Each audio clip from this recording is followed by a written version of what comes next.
Кратки најави за денес. Диви свињи ги пустошат земјоделските посеви на брегот на Охридското езеро. Земјоделците бараат помош. Вредни експонати од етнолошката ризница на Завод и музеј за прв пат пред очите на јавноста. Започнаа подготовките за батниковите погорки.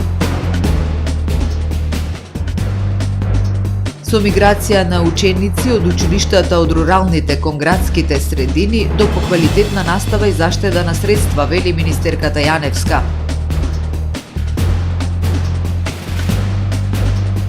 Конгресот на САД усвои рекорден воен буџет од 895 милијарди долари. За најавените и за останатите настани ќе ве информираме во дневникот кој започнува по временската прогноза. Останете со нас. Трпе Инвест ви донесува метео на ТВМ.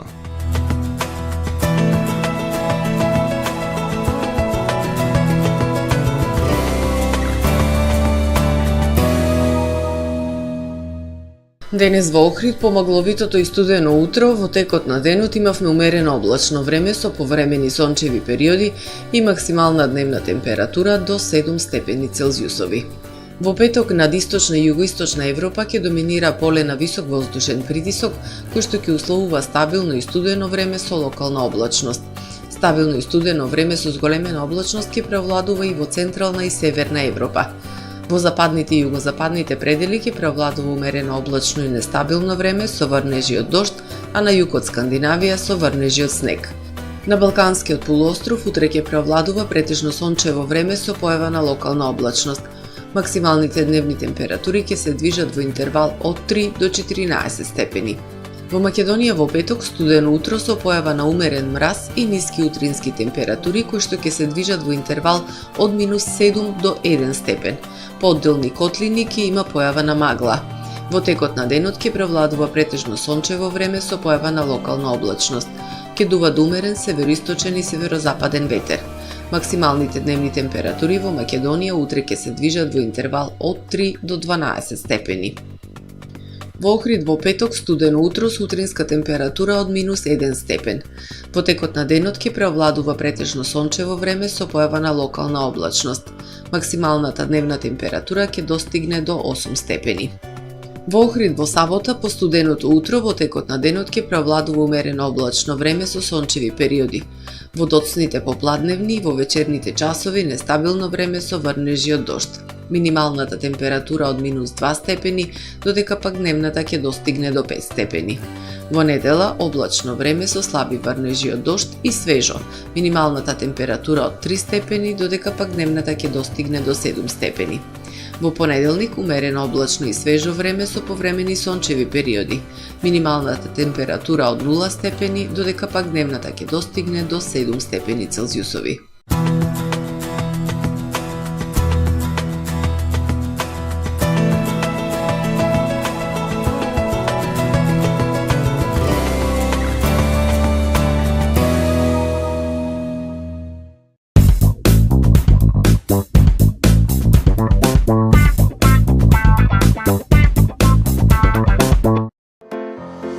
Професионален сервис за хемиско чистење на облека Хембој, повеќе од 50 години со вас.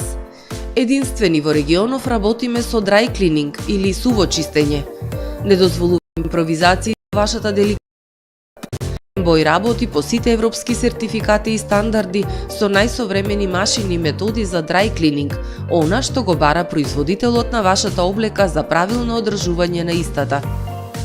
Вршиме услуги и за водено перење на кебиња, постелнини, јоргани, наддушеци и прекривки. Традиција и квалитет повеќе од 50 години. Хемиско чистење Хембој. Добре дојдовте во светот на Кармен Бау Центар.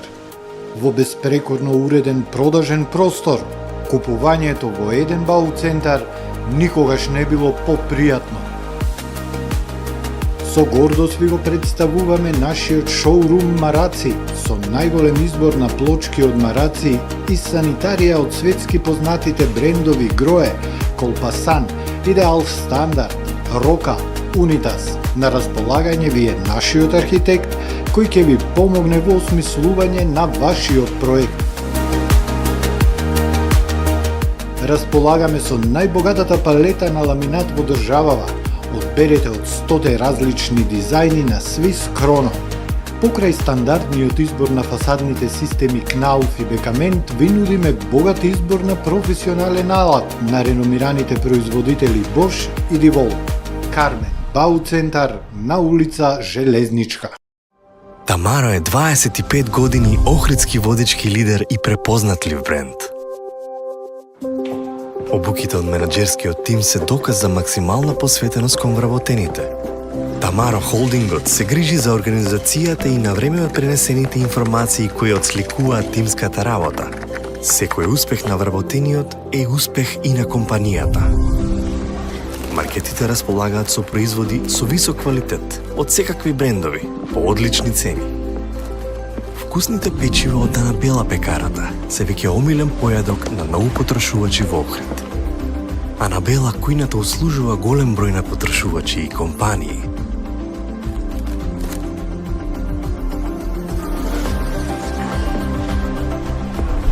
Рибарата е секогаш снабдена со најразлични видови на риба и морски плодови.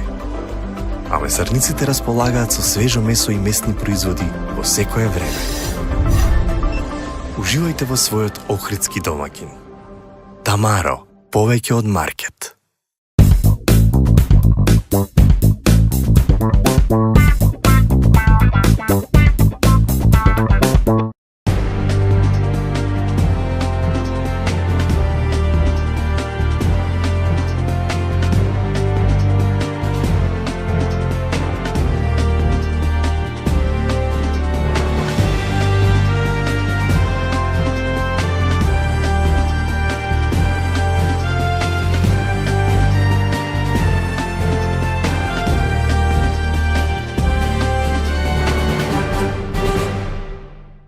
Добар ден, прво издание на Дневникот на ТВМ. Диви свињи прават пустош на земјоделските посеви на брегот на Охридското езеро. Популацијата поради забрана за лов во Националниот парк Галичица е премногу намножена и во потрага по храна, животните ги уништуваат нивите со пченка, пченица, граф и цели лозја на потегот од Студенчишкото блато до населбата Свети Стефан. Земјоделците бараат помош.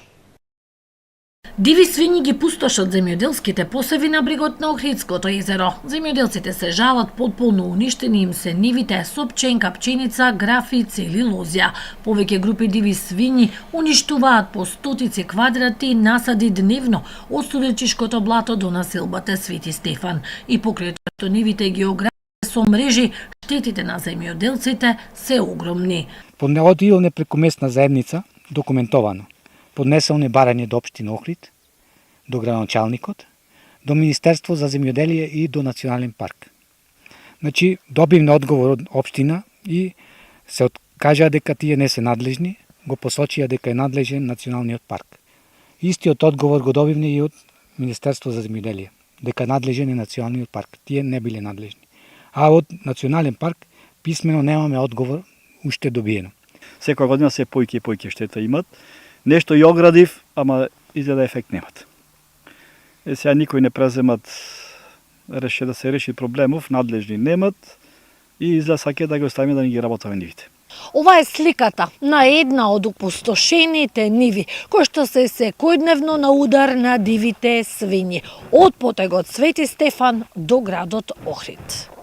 Дивите свињи поради забраната за лов во Националниот парк Галичица се намножени и во потрага по храна слегуваат во градот. Земјоделците апелираат институциите да преземат итни мерки. И засадуваме веќе 5-6 години, последици од пресината не собираме ништо. А фрлеме огромни средства, како што и самата политика, секое парче земја да е обработено, ние се трудиме. Лани трактористот ми е изора, све направи, ама едно зрнце граф не зедовме и едно коченче не зедовме. Се тоа благодарение на тие дивите прасина кои се заштитени со не знам каков закон. Од Националниот парк Галичица велат се преземаат соодветни мерки во рамките на овластувањата на паркот. Демократската обнова на Македонија, Дом, невладината Зелена планета за сите и еколошкото друштво Грашница ја најавуваат конференцијата Локални политики за Охрид, чиста вода, воздух и урбанизација, која ќе се одржи на 14 декември со почеток во 12 часот во хотел Нова Ривиера во Охрид. На конференцијата ќе се дискутираат клучни теми како што се заштитата на природните ресурси, справувањето со аерозагадувањето и предизвиците поврзани со урбанизацијата во Охрид и Охридскиот регион. Преку отворен диалог целта е да се отвори дискусија за креирање одржливи решенија кои ќе го зачуваат Охрид како природно и културно наследство, информираат организаторите. Потенцираат дека настанот представува уникатна можност за граѓанските организации и сите заинтересирани чинители да ги споделат своите ставови и да придонесат за креирање зелени политики, кои ќе гарантираат чиста вода, воздух и просторно планирање за Охрид. Пред јавноста за прв пат се презентирани експонати од богатата етнолошка збирка. Во куќата на Робевци е отворена изложба на пафти, токи, колани, украси за појас од етнолошката ризница на Охридскиот музеј. Станува збор за 48 вредни примероци, врвни занаетчиски творби, невприлечатливиот накид на народната носија, украсот на градската облика, што се носел во 19-тиот и почетоците на 20-тиот век. Во куќата на Робевци отворена изложбата на пафти, токи, колани, украси за појас од етнолошката ризница на Охридскиот музеј. Пред јавноста за прв пат се презентирани експонати од богатата етнолошка збирка. Станува збор за 48 вредни примероци, врвни занаетчиски творби, највпечатливиот накид на народната носија, украсот на градската облека што се носел во 19-тиот и почетоците на 20-тиот век. Повеќето се изработени од сребро, бакар, седев со комбинација на други елементи од кожа, платно и вес. Се работи за женски накид, кој е дел од невестинската и празничната носија. Предметите потекнуваат од Охрид, охридските, струшките, реканските села, Ресен. Тие се рачно изработени во занаетчиските центри, најмногу во Охрид и Струга, но и од другите соседни занаетчиски центри, а има и донесени од надворот, од други земји во соседството. Овој накид е дел, значи, најмногу женската народна носија, празнична и свадбена, се добивал како подарок при свршувачка или за свадба и со тоа означува еден премин од еден животен период во друг. Накитот не е само декорација, туку дел од културата. На украсите има богата орнаментика со различна символика и значење, преку која се препознаваат верските определби, статусот на жената и народните верувања. Со ова изложба сакав да покажам дека накитот има многу по-комплексна функција. Не е само украс, не е само декор, не е само една врвна занаетчиска изработка, туку накитот се носел и со друга намена. Значи се носел да го обележи статусот на тој што го носи, социјалниот статус, дали е некој поимотен или некој посиромав, дали е девојката невеста или вереница, а исто така накитот си носи своја заштитна функција од чувајки го, жената што ја носи, чувајки од секакви уроци, од лоши сили. Со тоа сакав да кажам дека на овој начин може да се презентираат воедно и овие уметнички врвни занаетчиски изработки, а покрај сето тоа да се истакне и нечија верска определба, и поврзување, и символиката на плодноста. Овој вреден накид Завод и музеј Охрид го добивал или како подарок или преку откуп проектот на етнологот Вишиот кустус Мишева, за чија цел изработен каталог е комплетно финансиски поддржан од Министерството за култура.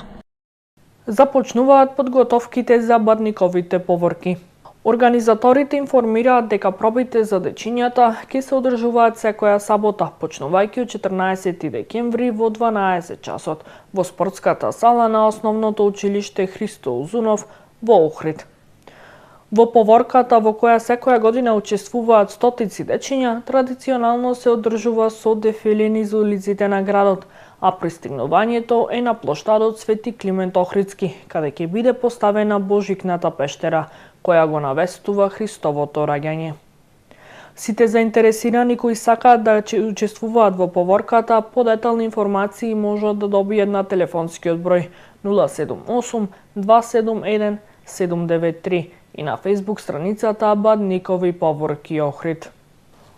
Оптимизацијата на училишната мрежа води до поквалитетна настава и заштеда на средства кои ќе се вратат во образованието, вели министерката Јаневска. До сега план за оптимизација на училиштната мрежа изработили 10 општини, а процесот продолжува кај 22 општини. Представници на 23 општини, директори на училишта, родители и други чинители вклучени во процесот на оптимизација на мрежата на основни училишта, заедно со Министерката за образование и наука Весна Јаневска и представничката на УНИЦЕФ Лесли Милер, разговара за натамошните активности, зошто е значајна оптимизацијата и кои услови се неопходни за воведување едносменска и целодневна настава. Државата мора да создаде услови за да се подобри квалитетот на наставата и за социјализација на децата. Затоа го правиме овој тежок процес. Сигурно сум дека ќе успееме, а неговото спроведување ќе вроди со плод, рече министерката Јаневска.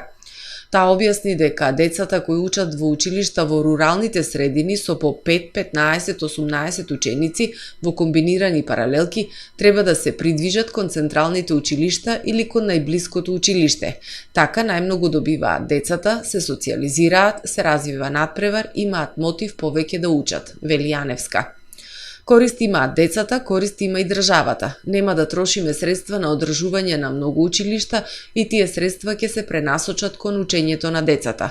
Откако ќе ја направиме оптимизацијата на мрежата, ќе продолжиме со проектот едносменска и целодневна настава. Јаневска појасни дека децата од 1 до 5 оделение ќе работат со 2 учителки и во училиште ќе ги завршат сите своји обврски и кога ќе одат дома ќе бидат слободни.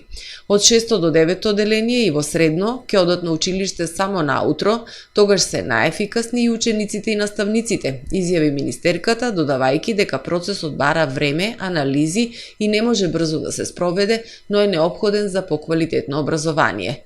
План за оптимизација на училишната мрежа веќе изработиле 10 општини, а процесот продолжува кај 22 општини, информираат од Министерството за образование и наука. Во продолжение да ги погледнеме и вестите од светот. Конгресот на САД со 281 глас за и 140 против го усвои нацрт законот за национална одбрана со рекордни 895 милијарди долари воен буџет за 2025 година. Представничкиот дом го одобри нацрт законот за зголемување на воената плата и забрана за грижа за малолетници за трансродовите лица. Овој закон предвидува зголемување на платите од 14,5% за помладиот ангажиран воен персонал и 4,5% зголемување на платите за другите, истакнувајќи го овој чекор како клучен фактор за подобрување на квалитетот на животот на американскиот воен персонал, јавуваат американските медиуми. Сенатот се очекува да го одобри нацрт буџетот следната недела, пошто документот мора да биде потпишан од се уште актуелниот американски претседател Џо Бајден. ОПСЕ ќе започне со подготовка на Украина за прием во Европската Унија и НАТО, изјавил специјалниот представник на ОПСЕ за Украина Петар Мареш. Имаме 24 проекти во Украина, сите тие се барани од украинската страна. Моја задача ќе биде да ги координирам сите тие проекти и да подготвам уште еден нов. Нема да им испраќам F-16, тенкови Абрамс или ракети, но ќе ги подготвам за идното партнерство на Украина и членството во Европската Унија и НАТО. Тоа се моите задачи, рекол Мареш во интервју за Известија. Министрите за надворешни работи на земјите од НАТО на состанокот во Брисел што се одржа на 3 и 4 декември не се изјаснија едногласно за покана на Украина за членство во алијансата, бидејќи тоа би значело конфликт меѓу НАТО и Русија, изјави тогаш унгарскиот министер за надворешни работи Петер Сијарто. При напад со дрон на касарната во Грозни, главниот град на Чеченската република, повредени се 4 чувари. Дежурниот персонал бил во заштитени простории во моментот на нападот, напишал чеченскиот лидер Рамзан Кадиров, припишувајќи го нападот на вооружените сили на Украина. Експлозијата го оштетила покривот и ги искршила стаклата, пошто предизвикала пожар кој брзо бил изгаснат. Кадиров го опишал инцидентот како бедна акција и рекол дека тоа само ја зајакнало решителноста на Чеченија. Тој се заканил дека резервните сили од 84.000 доброволци се подготвени за мобилизација и дека за овие 4 ранети ќе елиминираат 400 украински војници. Доброупатени извори во украинските специјални служби анонимно за Киев Пост го потврдиле нападот со дронот. Тие посочиле дека тоа најверојатно го извршиле дагестанците, гаѓајќи го Универзитетот на руските специјални сили, истакнувајќи дека тоа би можело да биде продолжение на претходниот конфликт со силите на Кадиров. Мал двомоторен авион Пайпер се урнал на автопат во американската сојузна држава Тексас, јавуваат американските медиуми. Авионот, во кој бил само пилотот, при падот удрил во 3 автомобили, при што едно возило се превртело. Авионот при падот се искршил на половина, оставајќи остатоци расфрлани на патот. Локалните медиуми јавуваат дека 4 лица се пренесени во болница, од кои едното е тешко повредено. Се утврдуваат причините за падот на леталото. Го завршуваме првото издание на Дневникот на ТВМ. Ви благодарам за довербата. Пријатно.